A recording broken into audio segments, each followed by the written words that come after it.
Look at Sleep Number beds, look at the awning guys, look at Premier bathtubs. In financial, look at Fisher Investments.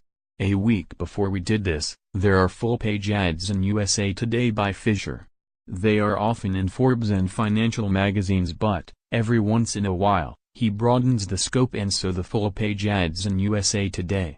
In almost every category of product or service, there is at least one big national direct response advertiser. So that's who you can look at. If you want to look at even smarter ones, then look at ones that are in the coach world, because they will be doing it even better than these folks are doing it.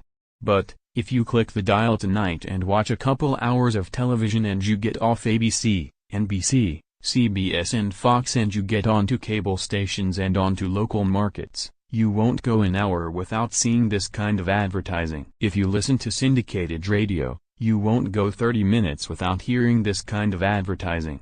The next smart thing to do if you want free self-education is answer the ads and play prospect. Yes, and see how they follow up and everything like that. One of the huge advantages of lead generation, aside from the obvious one, is, if you're sending the right materials, and we'll get into that in just a little bit, you are also doing a really good job of pre-selling someone before you even have to talk to them. Isn't that true? Yes, and you accomplish three important things. One is you actually make the buying process less stressful for the prospect to patient, prospect to customer, prospect to client.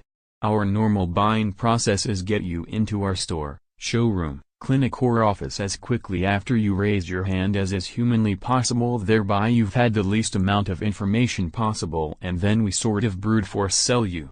In many cases, we have the idea that, if we don't get you now we'll never get you. So we either get you or leave you bleeding and unhappy and dead on the floor. Well, that's very stressful and unpleasant for the buyer. Some percentage of them will still buy, but there's a difference between a buyer and a customer who becomes a champion and all that. You do a lot of value damage that way that can be erased when we create attraction and we let them come to us. The lowest threshold offer in the world is let me send you. Or in some cases, come to the web and see. Free information that will make you smarter about this thing that you are interested in. Very low hurdle, very low stress, so it changes that dynamic.